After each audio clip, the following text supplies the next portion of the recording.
All right, let's talk about a little background information on Margaret Atwood's The Handmaid's Tale. All right, so Atwood is a pretty interesting character to begin with. And there's a bunch of great interviews and stuff like that out there with her. She came to Greensboro a number of years ago. It's really entertaining to watch her speak. And I'll put a link at least to one of those in the bottom there.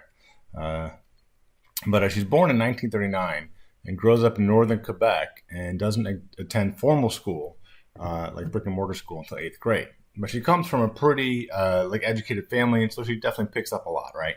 Her father is an entomologist, so he's up there studying bugs way up in the woods of Quebec, and that's where she spent most of her childhood. And she attributes a lot of that to her imagination. But there's also like kind of a darkness in a lot of her work. And she often tells this anecdote of when her mother bought her a book of fairy tales, she brought the Grimm's fairy tales, not like the Disney stuff that we're used to.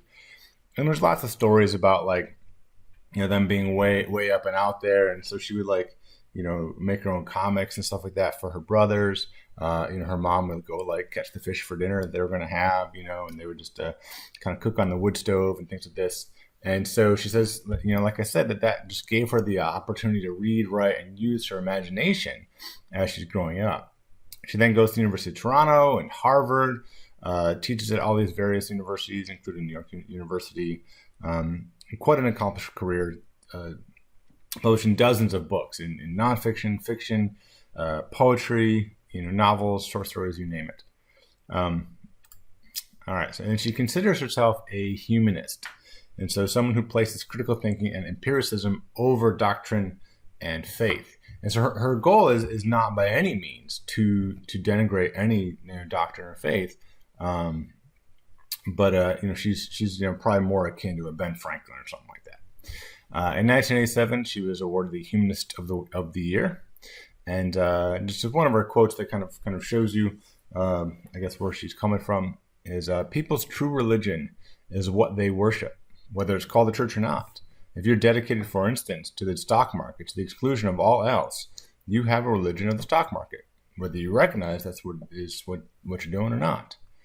And so, yeah, she has some interesting takes on life.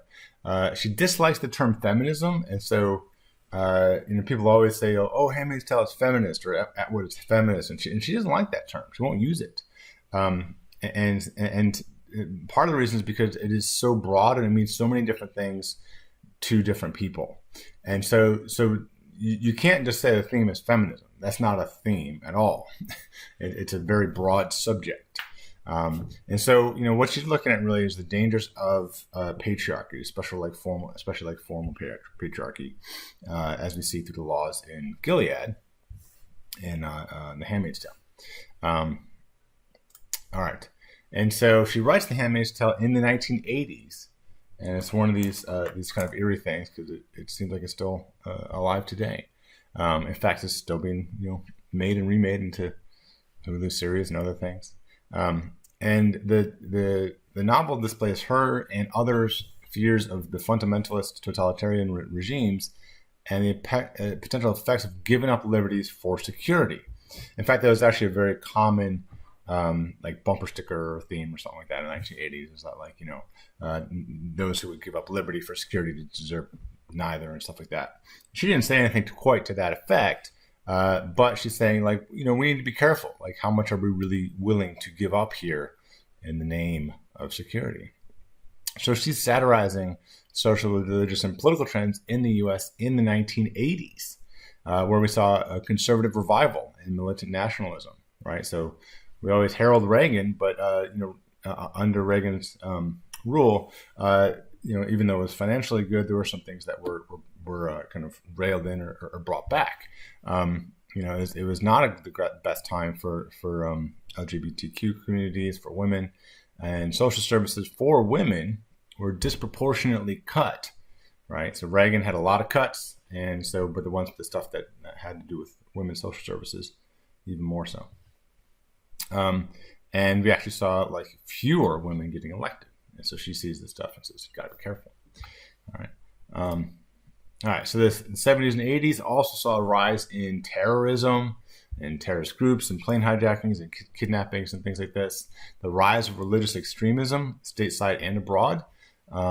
And so once again, there's this ebb in the progress towards women's rights, right? And this is oftentimes the way things go in society. We make a step forward, then we take a step back, we take a couple steps forward, and then we take a step back, because we're constantly battling back and forth, right, between the left and the right and in various arenas. There's also this sort of Cold War and this culture of fear. Those of us who were alive in the 80s, remember like the worst thing you could be called was red, or a commie rat. Because that was coming back. That McCarthyism was coming back. All right, but she did set herself one rule for this book. There's nothing in the book that hasn't already happened. She based everything in the book on something historical. All right, whether it was these really scary diseases like AIDS or nuclear plant accidents. This idea of there being so many laws about reproduction was based on the real world. On one end of the spectrum, you had places like Romania, where they actually banned abortion and birth control because of fertility rates. Fertility rates were dropping, and they were worried. And then you had the other end of the spectrum in China, where they had the one-child policy, and they're limiting it. And so I would just get out of my uterus. But anyways, also the pharmaceutical stuff, right? So there's a lot of side effects and thalidomide. Not a doctor. Was this drug that was used in the 50s, I think in the 60s, maybe a little bit too, to treat women for nausea and stuff like that. And it actually, had these really negative side effects on children, and children were born, with different maladies and misshapen arms and things. And so, it's a way of looking at sometimes progress doesn't look the way it should. And then, of course, there's the classic historical examples of the Holocaust and the Trail of Tears and slavery that we see in there from time to time, largely in the exposition of the background of Gilead. But they're all in there. Everything in that book, happened in some form in life. It's a fictionalized version, of course, but it's all based on history. And since she published this book in the 1980s, people have just sent her all kinds of examples of it happening again. It started out where she had binders of actual actual articles that people sent her to say, hey, this is the thing that you predicted. And she's like, I didn't predict it. It actually already happened. It's that history repeats itself kind of thing, which is pretty big part of the theme and motif in this one. All right, so the big thing it's looking at is the consequences of reversing women's rights and the objectification of women's bodies, right? And there's a lot of different ways to look at that objectification. Some of it is subtle, just in the way that you look at a woman, and others is very formal, involving laws and medical practices and things like this. And she's looking at each of those, that whole spectrum. There's the individual versus the state, right? And where that balance plays out is a big motif throughout this as well, right? And so the good of the whole versus the good of the individual, right? That's a very common sort of conflict in these things. The dangers of totalitarianism, fundamentalism, and religious intolerance. That's the big thing, right? Is be careful where we're given power to, because sometimes we might be stepping onto a slippery slope. All right. And so then what we have here is a false use of religion in politics. And so we see that the people in Gilead, they never mention a savior. In fact, what they put forth, and Atwood has said this, doesn't really resemble religion if you stop and look at it. They might take some things out of context, from the Bible and so forth, but it doesn't really resemble religion. It doesn't resemble grace and love and things like this. In fact, quite the opposite. What it is appropriating something to protect your own power. And so as you read in that book, you also notice that the people who are supposedly the most religious or pious or in power don't even obey their own rules, don't believe what they're saying. And so it's just another way of saying that we have to be careful, right? Sometimes the reason why we have a separation of church and state is because, we don't want corruption to cross over in either way, right? And so, if people can use religion or falsely use religion to gain power, right? It becomes that much more dangerous. All right, and that's what it really is here, right? That's the one thing that she'll step in and say about this text. People will debate about what happened in the end, and she won't tell you what happened. But when people say this is like denigrating Christianity or it's about Christianity, she says, no, that's not a Christian regime. It doesn't reflect Christianity at all, right?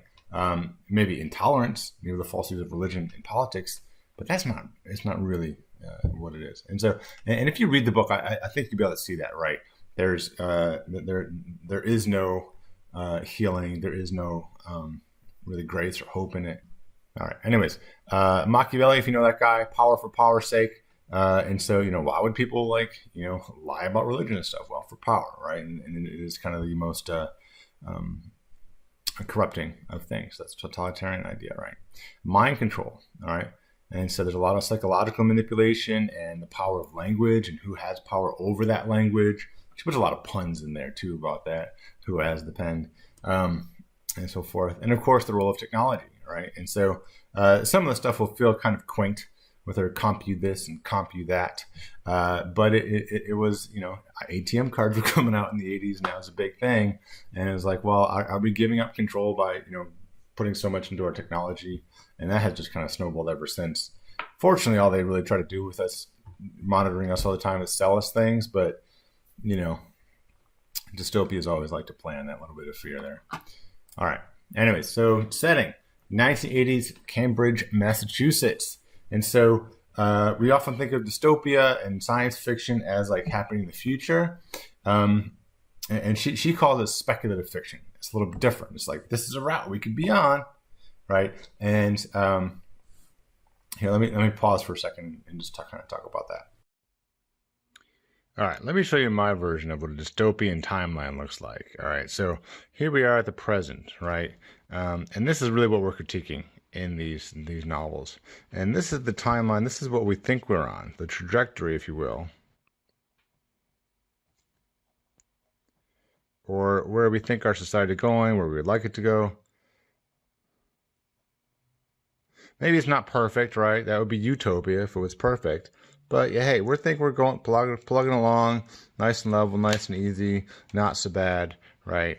But in fact, dystopia says, well, look, we're actually on this trajectory, and we just can't see it.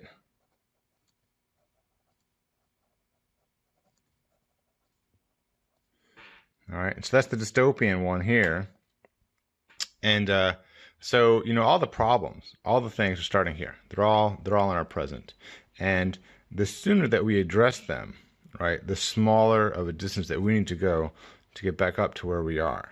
And so we're looking at the action in dystopia down here and saying, oh my gosh, this is a huge, huge jump that I need to make. Well, if we would fix the things back here, the jump wouldn't be so big, right? It'd be nice and easy. And, we can't really see the problems, right, because maybe the difference is too small, or maybe they're just too close to us, right? Sometimes it's hard to see things in the present. It's only later on in the future that we actually see things, in retrospect. Well, what if we could take on that vision? What if we could, take on that, 2020 vision that we say, retrospect is always 2020. Well, maybe we could correct this before we have this much of a gap. All right. So, both 1984 and Handmaid's Tale, they happen in the very near future. All right. 1984 was written in 1948, and he just flip-flopped those numbers. And so he was saying, no. It looks like we're over here, but really it's all right here. All the problems that are in this novel are right here. Atwood, the same thing, right? It looks like a near future. It looks impossible, but actually, is it that far away? Right? We have all the elements of this society over here, is Gilead or Oceania. We have them all. All those elements are here, right? We just need to address them now, right, before it gets out of hand. And that's a dystopian timeline, right? Utopia's up here is perfect. This is what we think we're on. This is pretty good, right? Society progressing, moving, plotting through time, and here things go south. That's bad, right? Let's fix it here before we get here. All right. So even though it's the speculative fiction and it seems like this unrealistic near future, it is in fact critiquing the things that are in society, right? that the objectification of a woman and reducing her to a single purpose or a single body part, just a uterus or whatever it might be, that she says is very, very dangerous. And the laws that are being in place, the perspective that people are using, slut shaming and things like this, whatever the spectrum, where the spectrum is, all those things, she's saying, like, they're a slippery slope towards this. You gotta be careful, right? Now, she doesn't think that, like, it's literally going to happen, right? That what happens in Handmaid's Tale is literally going to happen. But sometimes we need to really look at things a little bit more closely, and we need to exaggerate it to see it, to see that there's a very real things out there to be afraid of. All right. Anyways, first person point of view in the form of a journal, and there's this hypocritical false theocracy that has taken over New Gilead and performed a silent coup and instituted a literal translation of the Rachel and Leah story, which is basically state-sponsored rape, even though they won't use that word. And we'll talk about that in class a little bit too, but that's really important because, what we call rape and what we don't has changed in time, and it's a difficult thing to do, even when you know that it is what it is. So anyways, let's take a look at what is the Rachel and Leah story. Okay, so long story short, Jacob marries Rachel and Leah. Leah is the older sister, Rachel's the younger sister, and he doesn't really like Leah. He loves Rachel. That was the one he wanted the whole time. The story as a whole, if you read the whole thing, if you want to go to Genesis 29 and 30 and read the larger context of it, touches on a lot of the different things that are going on here, like the commodification of a woman, right? That he would have to work 7 years to pay for this wife. But at any rate, the part that's being recreated here in Handmaid's Tale is that so Rachel wasn't having kids, so Rachel gives her servant Bilhah to Jacob to sleep with her so that she can have a kid, and then Rachel can raise those kids as hers, right? And so they even use the term handmaid in there. Both Rachel and Leah have handmaids that are then adopted as concubines for Jacob, and Jacob has kids by each of them. And so in Handmaid's Tale, that's basically what they do, is you have a live-in servant, a handmaid, who is there for making babies.